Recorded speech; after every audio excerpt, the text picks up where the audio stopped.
Sir ಹಿಂದೆ ಹೋಗಿ ಈ ಕಡೆ ನೋಡಿ ಸರ್. ಸರ್ ಈ ಕಡೆ ಸರ್ ಎಲ್ಲ ಕೈ ಬಿಡಿ ಸರ್, ಕೈ ಬಿಡಿ. ಹಾಂ ಶ್ರೀನಿಧಿ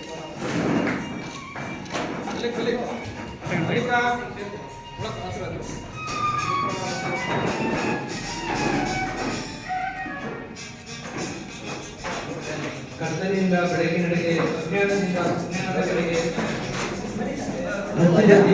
ಈ ಕಡೆ ನೋಡ್ರಿ ಅಧ್ಯಕ್ಷ. ಬೆಳಗಲು ಕನ್ನಡದ ಧ್ವನಿ ಸದಾಕಾಲ ಜೀವಂತ.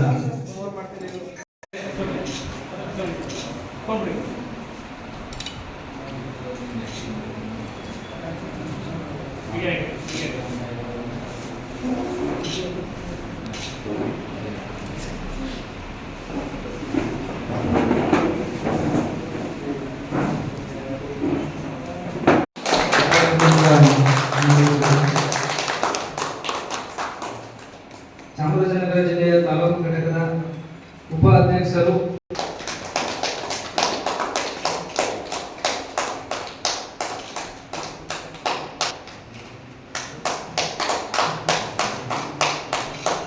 ಧನ್ಯವಾದ.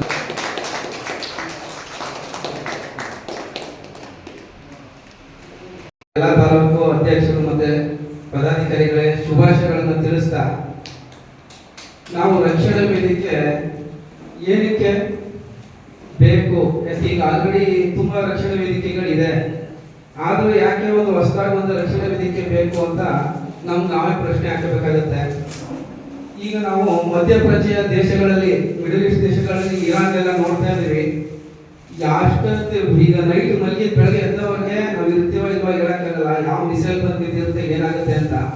ಸೊ ಆ ಥರ ನಮ್ಮ ಭಾರತ ದೇಶದಲ್ಲಿ ನಮ್ಗೆ ಆ ಥರ ತೊಂದರೆ ಇಲ್ಲ.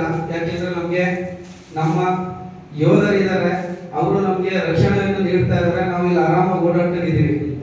ಜೊತೆಗೆ ನಾವು ಕರ್ನಾಟಕಕ್ಕೆ ಬಂದ್ರೆ, ದೇಶ ಬಿಟ್ಟು ಈಗ ನಮ್ಮ ರಾಜ್ಯಕ್ಕೆ ಬಂದಾಗ ನಮ್ಗೆ ಇಲ್ಲೊಂದು ಕಾನೂನು ಸುವ್ಯವಸ್ಥೆ ಇದೆ, ನಮ್ಮ ಪೊಲೀಸರು ಇದ್ದಾರೆ, ನಮ್ಗೆಲ್ಲ ಒಂದು ರಕ್ಷಣೆ ನೀಡ್ತಾರೆ ಜನಗಳಿಗೆಲ್ಲ. ಸೊ ಆ ಧೈರ್ಯದ ಮೇಲೆ ನಮ್ಗೆ ಏನೋ ಒಂದು ರಕ್ಷಣೆ ಇದೆ, ನಾವೆಲ್ಲ ಒಗ್ಗಟ್ಟಾಗಿ ಹೋಗ್ತಾ ಇರ್ತೀವಿ. ಆದ್ರೆ ಮುಂದೆ ಒಂದು ಭಾರತ ದೇಶದ ಒಕ್ಕೂಟ ವ್ಯವಸ್ಥೆಯಲ್ಲಿ ಹಲವಾರು ರಾಜ್ಯಗಳು, ಹಲವಾರು ಪ್ರಾಂತ್ಯಗಳು, ಹಲವಾರು ಭಾಷೆಗಳಾಗಿದೆ. ಸೊ ಈ ಭಾಷಾವಾರು ಏನಪ್ಪಾ ಅಂದ್ರೆ ಒಂದು ನೆಲ, ಜಲ, ಭಾಷೆ ವಿಷಯಗಳು ಬಂದಾಗ ಇದೇ ಯೋಧರಾಗ್ಲಿ, ಇದೇ ಪೊಲೀಸ್ಗಳಾಗ್ಲಿ ಬರಲ್ಲ. ರಾಜ್ಯದವರು, ಎಲ್ಲ ಭಾಷೆಯವರು, ಒಂದೇ ದೇಶದವರು. Firstly and lastly we are Indians ಅಂತ ಬಾಬಾ ಸಾಹೇಬ್ ಅಂಬೇಡ್ಕರ್ ಅವರು ಹೇಳಿದ್ದಾರೆ. ಸೊ ಆ ಥರ ನಾವು ಎಲ್ಲ ಒಗ್ಗಟ್ಟಾಗಿರೋದ್ರಿಂದ ಯಾವುದೇ ಮಿಲಿಟರಿ ಅವರಾಗ್ಲಿ, ಯೋಧರಾಗ್ಲಿ, ನಮ್ಮ ಪೊಲೀಸ್ಗಳಾಗ್ಲಿ ಬಂದು ನಮಗೆ ರಕ್ಷಣೆ ನೀಡಕ್ಕಾಗಲ್ಲ. ಸೊ ನಮ್ಗೇನಪ್ಪಾ ಅಂದ್ರೆ ಈ ನೆಲ, ಜಲ, ಭಾಷೆ ವಿಷಯ ಬಂದಾಗ ಮೊದಲನೇದಾಗಿ ಬರೋದೆ ನಮ್ಮ ರಕ್ಷಣಾ ವೇದಿಕೆಗಳು. ಸೊ ಆ ಉದ್ದೇಶದಿಂದ ಒಂದು ವಿಜಯ ಕರ್ನಾಟಕ ರಕ್ಷಣಾ ವೇದಿಕೆ ಇವತ್ತು ಇಲ್ಲಿ ಒಂದು ಪದಗ್ರಹಣ ಕಾರ್ಯಕ್ರಮ ಮಾಡಿದ್ದು ತುಂಬಾ ಸಂತೋಷ ಆಗುತ್ತೆ. ಜೊತೆಗೆ ಚಾಮರಾಜನಗರ ಜಿಲ್ಲೆ ಅಂದ್ರೆ ಯಾವುದೇ ಒಂದು ಭಾಷೆ ವಿಷಯ ಆಗಲಿ, ನೀರಿನ ವಿಷಯ ಆಗಲಿ, ಇಡೀ ರಾಜ್ಯದಲ್ಲೆಲ್ಲ ಶುರು ಆಗುತ್ತೆ. ಫಸ್ಟ್ ಪ್ರತಿಭಟನೆ ಶುರು ಆಗುತ್ತೆ ನಮ್ಮ ಚಾಮರಾಜನಗರ ಜಿಲ್ಲೆ. ಇಂತಹ ಜಿಲ್ಲೆಯಲ್ಲಿ ಹುಟ್ಟಿದ್ದು ನಮ್ಮ ಒಂದು ಪುಣ್ಯ ಅಂತ ಹೇಳ್ತೀನಿ. ಇದಕ್ಕೊಂದು ಉದಾಹರಣೆ ಅಂದ್ರೆ ನಮ್ಮ ಒಂದು ಏನು ವಾಟಾಳ್ ನಾಗರಾಜ್ ಅವರು ಇದ್ದಾರೆ ಇವತ್ತು, ಅವರು ಇದೇ ಮಣ್ಣಿನಲ್ಲಿ ಒಂದು ತಾಳ್ಮಡಿ ತಿಮಿಲಿಗರಿಗೂ ನಮಗೂ ಒಂದು ಗಲಾಟೆಯಲ್ಲಿ ಬಂದು ಒಂದು ರಕ್ಷಣೆ ನೀಡಿ ಅಲ್ಲಿ ಹೋರಾಟ ಮಾಡಿ ಮುಂದೆ ಒಂದು ರಕ್ಷಣಾ ವೇದಿಕೆಯಿಂದ ಅವರು 3 ಬಾರಿ ಚಾಮರಾಜನಗರ ಏನು ಒಂದು ತಾಲೂಕಿನಲ್ಲಿ ಸತತವಾಗಿ 3 ಬಾರಿ ಶಾಸಕರಾದರು. ಅಂದ್ರೆ ಅವ್ರಿಗೊಂದು ಇದು ಗುರುತಿದೆ, ಅವ್ರಿಗೆ ಒಂದು ಸ್ಥಾನ ಇದೆ. ಯಾಕಂದ್ರೆ ಅವರು ನೆಲ, ಜಲ, ಭಾಷೆ, ಆಮೇಲೆ ನಮ್ಮ ಗಡಿ ವಿಷಯ ಬಂದಾಗ ಹೋರಾಟ ಮಾಡಿದ್ರು. ಸೊ ಈ ಚಾಮರಾಜನಗರ ಮಣ್ಣಿನಲ್ಲಿ ಒಬ್ಬ ಇಲ್ಲಿ ಎಷ್ಟೋ ಜನ ಇದ್ದಾರೆ ರಕ್ಷಣಾ ವೇದಿಕೆಯವರು. ಮುಂದಿನ ದಿನಗಳಲ್ಲಿ ನಿಮಗೂ ಒಂದು MLA MP ಆಗುವಂತ ಹೋರಾಟ ಮುಖಾಂತರ ಬಂದಿದ್ದವರೆಲ್ಲ ಒಂದು ಅದ್ಭುತ ಅವಕಾಶ ಈ ರಕ್ಷಣಾ ವೇದಿಕೆಗಳು ಒದಗಿಸುತ್ತೆ. ಸೊ ಈ ರಕ್ಷಣಾ ವೇದಿಕೆಯಲ್ಲಿ ಆಲ್ರೆಡಿ ವಿಜಯ ಕರ್ನಾಟಕ ರಕ್ಷಣಾ ವೇದಿಕೆ ಅಂದ್ರೆ ನಿಮ್ಮ ರಕ್ಷಣಾ ವೇದಿಕೆಯಲ್ಲಿ ಆಲ್ರೆಡಿ ನಿಮಗೆ ಜಯ ಸಿಕ್ಕಿದೆ, ವಿಜಯ. ತಾವು ಯಾವುದೇ ಒಂದು ಹೋರಾಟ ಆಗಲಿ, ನೆಲ, ಜಲ, ಭಾಷೆ ವಿಷಯ ಬಂದಾಗ ಅದರಲ್ಲಿ ನಿಮಗೆ ಜಯ ಸಿಕ್ಕಲಿ.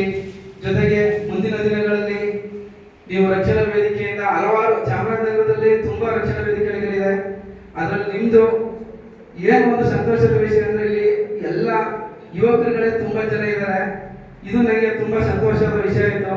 ಈ ರಕ್ಷಣಾ ವೇದಿಕೆಗೆ ಶುಭವಾಗಲಿ. ಮುಂದಿನ ದಿನಗಳಲ್ಲಿ ಒಂದು ಅತ್ಯುನ್ನತ ಸ್ಥಾನ ಪಡೆದು ನಮ್ಮ ಜಲ ಭಾಷೆ ನೆಲದ ವಿಷಯ ಬಂದಾಗ ನೀವು ಮೊದಲನೇದಾಗಿ ಹೋರಾಡಿ ಸದಾ ನಿಮ್ಮ ಜೊತೆ ನಾವು ಇರ್ತೀವಿ ಅಂತ ಹೇಳ್ತಾ ನಾನೆಲ್ಲರಿಗೂ ಶುಭ ಕೋರ್ತಿ. ಧನ್ಯವಾದಗಳು. ಹಾಗೂ ಪದಗ್ರಹಣ ನಡೀತಿದೆ. ನನಗೆ ಆಗಮಿಸಿರುವಂತಹ ಶ್ರೀನಿಧಿ ಅವರೇ, ರಾಜ್ಯಾಧ್ಯಕ್ಷರಾದ ಮಹೇಶ್ ಅವರೇ, ಜಿಲ್ಲಾಧ್ಯಕ್ಷರಾದಂತಹ ಶಿವಕುಮಾರ್ ಅವರೇ, ಹಾಗೂ ಗೌರವಾಧ್ಯಕ್ಷರಾದ ಕಿರಣ್, ವಿಶ್ವ, ಮಲ್ಲೇಶ್, ಹಾಗೆ ಎಲ್ಲ ನನ್ನ ಕಾರ್ಯಕರ್ತರ ಬಂಧುಗಳು. ರಾಜ್ಯದಲ್ಲಿ ಸಾಕಷ್ಟು ಕನ್ನಡ ಪರ ಸಂಘಟನೆಗಳಿವೆ. ಮೈಸೂರು ಭಾಗದಲ್ಲಿ ಇರ್ಬೋದು, ಬೆಂಗಳೂರು ಭಾಗದಲ್ಲಿ ಇರ್ಬೋದು, ಬೆಳಗಾವಿ ಭಾಗದಲ್ಲಿ ಇರ್ಬೋದು, ಇನ್ನು ನಾನಾ ತರ ಜಿಲ್ಲೆಗಳಲ್ಲಿ ಸಂಘಟನೆಗಳಿವೆ. ಆದ್ರೆ ಮುಂಚೂಣಿಯಲ್ಲಿ ಎಲ್ಲ ಭಾಷೆ ಗಡಿ ವಿಚಾರದಲ್ಲಿ ಮುಂಚೂಣಿಯಲ್ಲಿ ಇರತಕ್ಕಂಥದ್ದು ಈ ವಿಜಯ ಕರ್ನಾಟಕ ರಕ್ಷಣೆ ವೇದಿಕೆಯ ಯುವಕರು ಅಂತ ನಾನು ಈ ಸಮಯದಲ್ಲಿ ಹೇಳಕ್ ಇಷ್ಟಪಡ್ತೇನೆ. ಹಾಗೆ ಈ ಯಾವ ತರ ಕರ್ನಾಟಕದಲ್ಲಿ ಮುಂಚೂಣಿಯಲ್ಲಿ ಇದೆ, ಅದೇ ಮಾದರಿಯಲ್ಲಿ ಇವತ್ತು ಜಿಲ್ಲೆಯಲ್ಲೂ ಸಹ ಯುವಕರು ಅದನ್ನ ಉಳಿಸಿಕೊಳ್ಳಬೇಕು ಅಂತ ತಮ್ಮಲ್ಲಿ ನಾನು ವಿನಂತಿ ಮಾಡ್ತೇನೆ. ಜೊತೆಗೆ ಇದರಲ್ಲಿ ಏನು ಅಂದ್ರೆ, ನಮ್ಮಲ್ಲಿ ಕನ್ನಡಕ್ಕೆ ಎಂತ ಶಕ್ತಿ ಇದೆ ಅಂದ್ರೆ ಈ ಸಂಘಟನೆಯಲ್ಲಿ ಮಾತ್ರ ಎಲ್ಲ ಜಾತಿಯವರು ಎಲ್ಲ ಧರ್ಮದಲ್ಲಿ ಇರತಕ್ಕಂತ ಒಂದು ಸಂಘಟನೆ ಅಂದ್ರೆ ಅದು ಕನ್ನಡ. ಅಂತ ಶಕ್ತಿ ಕನ್ನಡಕ್ಕಿದೆ ಅಂತ ನಾನು ಈ ಸಂದರ್ಭದಲ್ಲಿ ಹೇಳಕ್ ಇಷ್ಟಪಡ್ತೇನೆ. ಇನ್ನು ಸಾಕಷ್ಟು ಉದಾಹರಣೆಗಳು ಕೊಡ್ಬೋದು.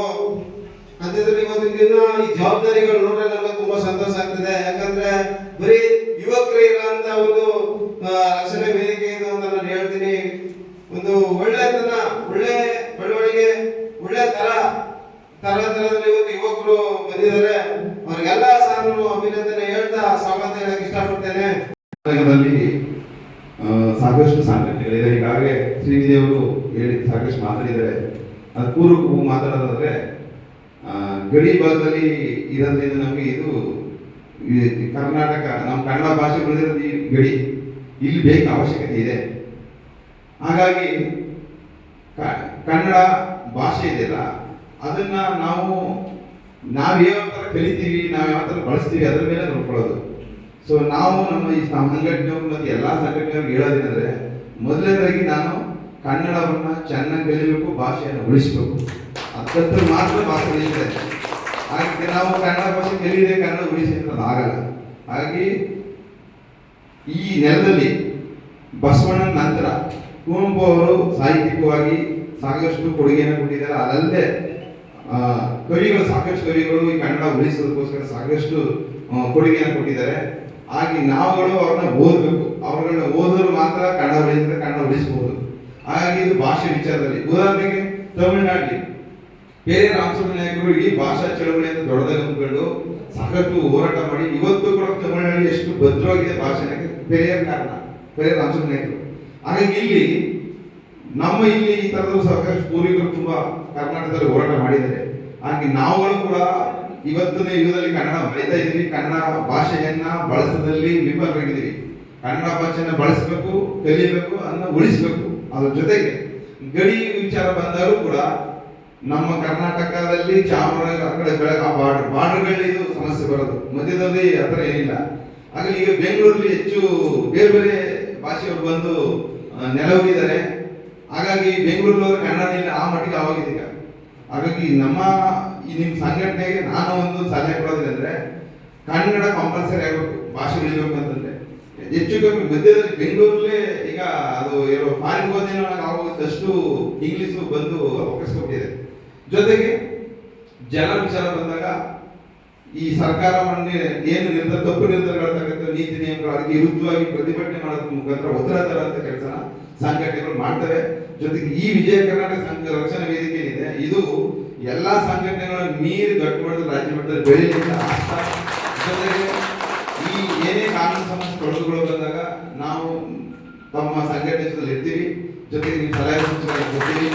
ಹಾಗಾಗಿ ಒಳ್ಳೆ ಕೆಲಸಗಳನ್ನ ಮಾಡಿ ಜನ ಸಮುದಾಯ ಇಡೀ ಏನು ಎಲ್ಲ ಜಾತಿ ತಳ ಸಮುದಾಯಗಳು ಎಲ್ಲರೂ ಕೂಡ ಒಳ್ಳೆಯದಾಗಂತ ಕೆಲಸಗಳನ್ನ ಮತ್ತೆ ಸಮಾಜ ಮೆಚ್ಚುವಂತ ಕೆಲಸಗಳನ್ನ ಮಾಡ್ಲಿ. ಅದ್ರ ಜೊತೆಗೆ ನಾವು ಸಹಕಾರ ಕೊಡ್ತೀವಿ ಅಂತ ನಾನು ಈ ವೇದಿಕೆಗೆ ಆಹ್ವಾನ ಮಾಡಿ ನನಗೆ ಒಂದು 4 ಮಾತಾಡೋಕ್ಕೆ ಅವಕಾಶ ಕೊಡ್ತಾನೆ ಎಲ್ಲರಿಗೂ ಮತ್ತೆ ಸಂಘದ ಎಲ್ಲರಿಗೂ ವೇದಿಕೆಯ ಎಲ್ಲ ಪದಾಧಿಕಾರಿಗಳಿಗೂ ಮತ್ತು ಇಲ್ಲಿ ನೆರೆದಿರ್ತಕ್ಕಂಥ ಎಲ್ಲರಿಗೂ ವಂದಿಸ್ತಾರೆ ನನ್ನ ಮಾತುಗಳನ್ನು ಧನ್ಯವಾದಗಳು.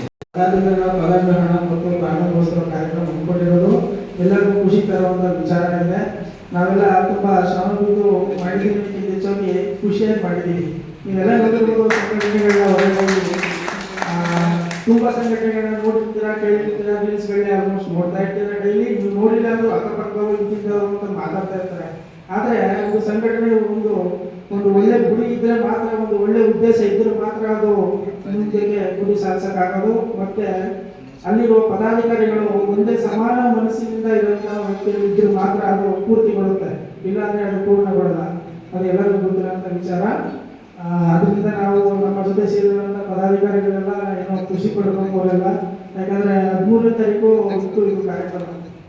ಆದರೆ 13ನೇ ತಾರೀಕು ಒಂದು ಬಂದಿರುವಂಥ ಕಾರಣದಿಂದ ನಾವು 11ನೇ ತಾರೀಕಿನ ಫಿಕ್ಸ್ ಮಾಡಿಕೊಂಡಿದ್ವಿ. ಮುಂಚೆ ಈ ಕಾರ್ಯಕ್ರಮ 13ನೇ ತಾರೀಕು ಇರೋದ್ರಿಂದ ಇನ್ನೂ ಸ್ವಲ್ಪ ಕಾಲಾವಕಾಶ ಇದೆ ಅಂತ ನಮ್ಮ ವೈಯಕ್ತಿಕ ವಿಷಯಗಳಲ್ಲಿ ನಾವು ಬ್ಯುಸಿ ಆಗಿದ್ವಿ.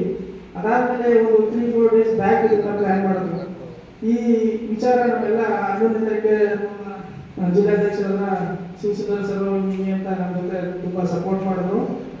11ನೇ ತಾರೀಕು ಫಿಕ್ಸ್ ಮಾಡಿದ್ಮೇಲೆ ನಾವು ರಾಜೇಂದ್ರ ಸರ್ ಆಗಲಿ, ಅರುಣ್ ಆಗಲಿ, ಮತ್ತು ಮನೋಹರ, ನವೀನು, ಮಲ್ಲಿಕಾರ್ಜುನು ಎಲ್ಲರಿಗೂ ಹೇಳಿದಾಗ ನೀವು ಏನು ಮಾಡ್ತೀರಾ ಮಾಡಿ, ನಿಮ್ಮ ಜೊತೆ ನಾವು ನಿಂತ್ಕೊಳ್ತೀವಿ ಅಂತ ಹೇಳಿದ್ರು. ಅದೊಂದು ಪ್ರೋತ್ಸಾಹ ಇವತ್ತು ಈ ಕಾರ್ಯಕ್ರಮ ಇಷ್ಟು ಯಶಸ್ವಿಯಾಗಿ ನಡೆಯೋದಕ್ಕೆ ಕಾರಣ ಆಯಿತು ಅಂತ ನಾನು ನಂಬ್ತೀನಿ.